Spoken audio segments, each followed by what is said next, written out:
Thanks for watching today's devotionable. These are brief devotions for busy people. You know, over the last two devotionables, we've been looking at the question of what should I do if I don't feel like going to church? And we've been looking at this little booklet here with that same title. What do I do if I don't feel like going to church? So the last two devotionables, we've answered these questions of how should we discern our feelings and what are really causing these underlying issues that cause us not to want to go to church. We've also looked at this idea of what should I do? What are the practical steps I can take to re-engage the church?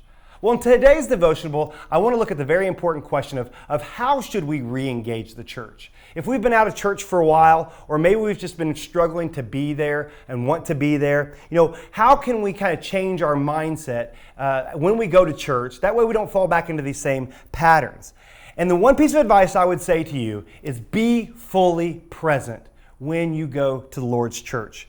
We know it's very possible to be physically present, but not to be emotionally present or mentally present. Sometimes I come home from work and I'll be at the house with my wife and kids, but I'm not all there. I'm kind of checked out. I'm thinking about different things. So what kind of presence do we need to have when we go to the church? And the first thing I would say is that we need to bring a consistent presence to church. If you want to grow in anything, it takes repetition. If you want to be a good shooter in basketball, it takes repetition. If you want to be good at maybe, let's say, sewing a quilt, it takes practice. It takes repetition. If you want to be a good salesman, it takes practice of making that pitch. Everything that we want to be good at and grow in, it takes practice. It takes consistency. The same thing in our spiritual life. That's why we have to renew our minds daily as we walk with the Lord. So we need to bring a consistent presence when we re-engage the church to be a part of it. We also need to bring an honest presence. It's easy to go to church and to fake it. We've all done that. We've had bad weeks and we really don't want to share that with folks. And sometimes people are really turned off by that. And maybe you've been turned off by the church. And you really don't want to go to the church because you feel like everybody there is going to be fake. Well, let me just tell you, if you want to change that, the best thing you can do is to be the change that you want to see in others. So the best thing you can do is to go and to be honest. And when you are honest, it sparks other people to open up and to be honest and be transparent. So bring a consistent presence, bring an honest presence, but you also want to bring a humble presence. When we've been struggling to be in church, it's very tempting to view the church with a judgmental, kind of selfish attitude. And truth be told, there's a lot of things that we can probably be critical of about the church. But still, the best presence that we can bring to the church is not a critical presence, but a humble presence that is seeking to listen and to build up. And that's why when in James chapter 5, verse 9, it says, do not grumble against one another's brothers. And I tell you what, if we come to church with a humble disposition, a humble presence, we will not fall into that trap, into that pitfall of grumbling against our fellow brother. Another type of presence we need to bring to the church is a unified presence. Now, this isn't to say that we're going to agree on everything, but we need to pursue unity even in our diversity. And I'll tell you, for me, in my pride, I'm very tempted to really minimize the good or to minimize where we have similarities. But I want to maximize the bad or maximize where I see differences between me and other Christians. And we need to be careful not to have that attitude.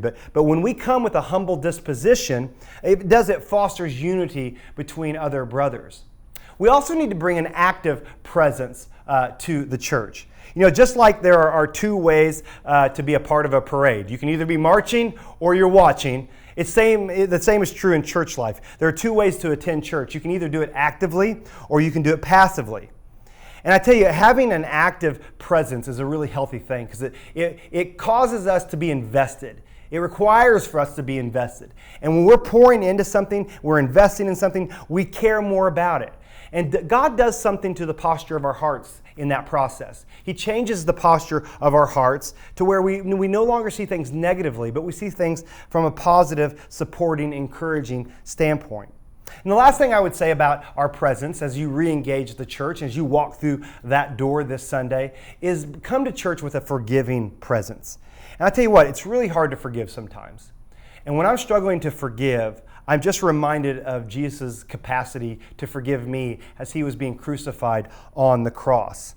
And that helps me. You know, in Ephesians chapter 4, verse 31, we read this. It says, let all bitterness, not just some, but all bitterness and wrath and anger and clamor and slander be put away from you, along with all malice.